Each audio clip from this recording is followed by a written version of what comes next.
আজকে হচ্ছে দেওঘর ট্যুরের আমাদের লাস্ট ডে। তো সকালবেলা উঠে স্নান-টান করে চলে গেছিলাম বাবা বৈদ্যনাথ ধামে পুজো দিতে। অনেকটাই ভিড় ছিল। সেই ভিড় কাটিয়ে আমরা পুজো দিই। দেন পুজো দেওয়া কমপ্লিট করার পর এখানে যে কটা আরও মন্দির ছিল সে কটা মন্দির আমরা দর্শন করি। দেন দর্শন করার পর এখান থেকে চলে গেছিলাম হচ্ছে শিবগঙ্গাতে। ওখানে যাই। দেন ওখানে গিয়ে আমরা ছবি, ফটো সবকিছু তুলি। দেন ছবি, ফটো তোলার পর আমাদের খিদে পাচ্ছিল বলে খেয়ে নিয়েছিলাম এই দোকানটা থেকে পরোটা, ২ রকমের সবজি আর চাটনি। খাওয়া-দাওয়া কমপ্লিট করে অটো করে চলে গেছিলাম স্টেশনে। স্টেশনে গিয়ে দেখি যে ট্রেন ১ থেকে ২ ঘন্টা লেটে চলছে।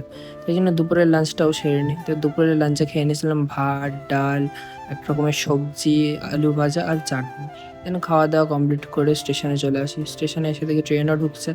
দেন ট্রেনে উঠে পড়ি। দেন ট্রেন ছেড়ে দেয়। ট্রেনটা লেট হওয়ার কারণে আমাদের বাড়ি যেতেও লেট হবে। বিকজ ৪ থেকে ৪.৫ ঘন্টা আসার টাইমে লেগেছে, বাট যাওয়ার টাইমে লাগবে ৬ থেকে ৬.৫ ঘন্টা। তো ফাইনালি এতটা জার্নি করার পর চলে আসি আমরা দমদমে। দমদমে নেমে ওখান থেকে রিক্সা ধরে নিই। দেন রিক্সা ধরে চলে গেছিলাম হচ্ছে বাড়ি। তো সবার ভিডিওটা কেমন লেগেছে কমেন্টে জানিও। লাইক, শেয়ার, সাবস্ক্রাইবটা করে দিও। সবাইকে টাটা। দেখা হচ্ছে নেক্সট ভ্লগে।